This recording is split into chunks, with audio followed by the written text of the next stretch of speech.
start. So good afternoon, everyone. Thanks to AIOC and to Dr. Rima Bansal for this wonderful instruction course. And I'll be talking about some scenarios where lab investigations may not be required. Now we have to look at this statement from two different perspectives. Why do we need lab investigations? We need them either to make diagnosis or what happened? Yeah. We need lab investigations either to make a diagnosis or we need lab investigations to help in managing our patients, because sometimes we might be starting our patients some immunosuppression or some steroids and we need to monitor them. So before that, sometimes investigations are needed, but a lot of times we do not need investigations to arrive at a diagnosis. Lot of our clinical diseases, lot of uveitic entities are clinical diagnosis, and you can arrive at them just by a good comprehensive clinical examination and by taking a good detailed history. So I will not go into a lot of diseases, but I'll cover few common clinical diseases which we do see in our clinics, which can be easy, common clinical diagnosis where you do not need to resort to an extensive battery of tests. So let me show you first case. So this was a lady who presented with a bilateral hypopyon in both eyes, had shallow angles. Our ultrasound B scan revealed the presence of choroidal detachments. And whenever you see a sudden onset bilateral uveal effusion with a hypopyon and a myopic shift, one of the differentials should be a drug-induced uveitis. So in these cases, a very good important tool is taking a meticulous history.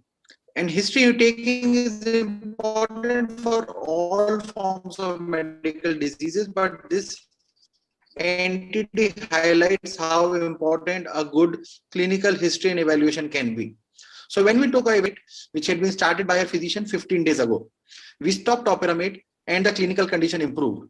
So whenever you see a patient with a bilateral hypopyon uveitis, you do not have to suddenly resort or jump to a battery of tests. You need to go back, reassess the patient and ask for a history of what are the drugs which are started upon.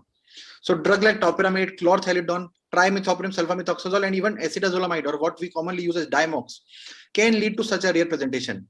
So go back to your patient, take a good history, and you will not have to do an extensive battery of tests. You just by a good history, you may be able to arrive at a diagnosis in this case. So like I said, these are the agents which are known to cause this presentation.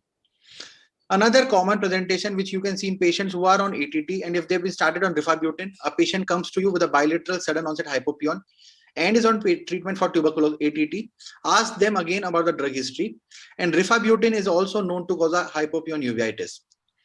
So an anterior uveitis is a dose-dependent effect of rifabutin, and this condition may be asymmetrical, and the hypopyon may resolve just by cessation of rifabutin. So again, importance of taking a good history. You go back and ask your patient what are the medications they are on, and that will save you the trouble of extensively investigating your patient. You will know what is the cause for the uveitis which is manifesting in front of you.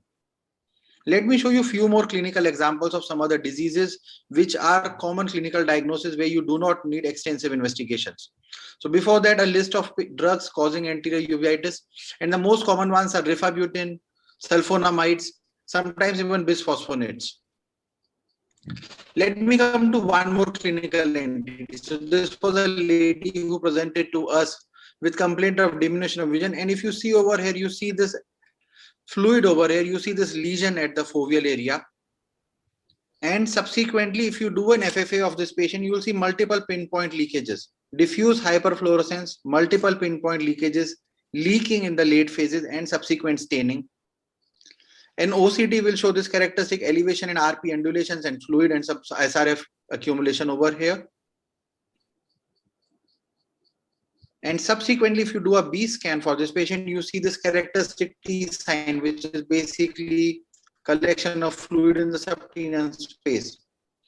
So you put all of these four signs and the investigations together, you see this nodular elevation, you see these changes on OCT, multiple pinpoint leakages on FFA, and a T sign. And you do not again have to resort to investigations. You know that you are dealing with a nodular posterior scleritis. So again, when you put all of these clinical signs together, you can arrive at a clinical diagnosis without resorting to loads of investigations. Third clinical entity, again, where you see these multiple neurosensory detachments,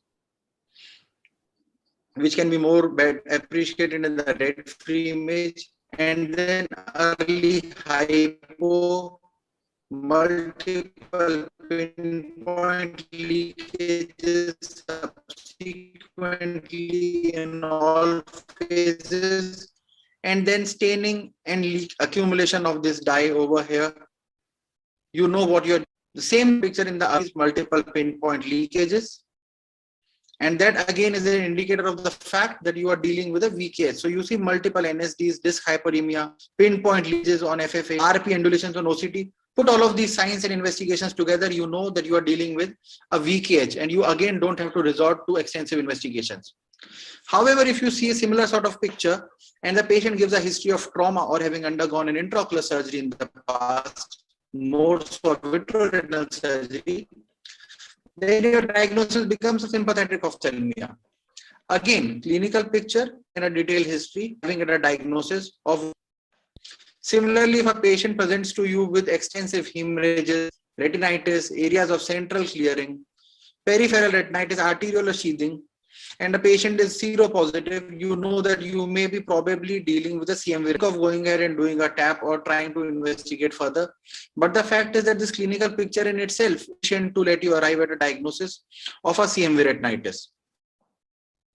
Again, the point to remember is that in these cases, a lot of times you might see an extensive, you might not see extensive vitritis because the patients may be. However, if you see a patient with this extensive peripheral wedge-like lesions, you know again that this is acute retinal necrosis. So again, clinical diagnosis where you don't have to resort to a lot of investigations. And then these are one of my favorite slides, which I keep on showing and talking about again and again. If you see a patient with this placoid chorioretinitis or these multiple pinpoint leakages and a ground glass retinitis, while in this case you do need an investigation to confirm your diagnosis, clinically this is ocular syphilis. And a TPHA, while it will help confirming your diagnosis, these are images which are a clinical clue to what you're dealing with.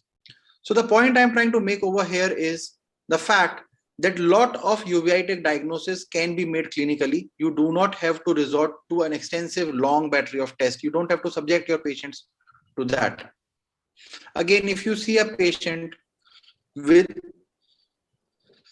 single lesion of a retinitis or a unifocal choroiditis or retinochoroiditis, again, one of your most common differentials is a toxoplasmosis. So you see a patient with a unifocal retinochoroiditis, most probably you are dealing with an ocular toxoplasmosis. And last case for today, this was a lady who came to us with a history of decreased vision in both eyes, gave a history of having undergone a hysterectomy 2 weeks back, presents with these 2 lesions in the right eye and 1 more lesion in the left eye with vitritis. When you do an OCT, you see this subretinal lesion over here, and the other eye shows this rain cloud sort of an appearance and this lesion abutting into the vitreous cavity. Clinically, this was Candida endophthalmitis. We did a biopsy also for this patient, which came out to be actually negative. But the fact is that we subsequently treated this patient, and I will just go to this slide later on, but we treated this patient subsequently with just amphotericin B based on the clinical appearance. And even though the culture was negative, and even the PCR was negative, subsequently with just amphotericin B, the lesion started regressing. And the vision, which was hand movement at the start, became 20/200 and counting thus close to face.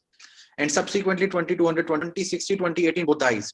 So based on the clinical appearance, also you can get a hint that you might be dealing with a Candida endophthalmitis or an endogenous endophthalmitis, where the underlying organism may be Candida, even though the PCR as well as the microbiology was negative in this case. So the point is that a lot of times your clinical skills can be much more valuable than a huge battery of laboratory tests.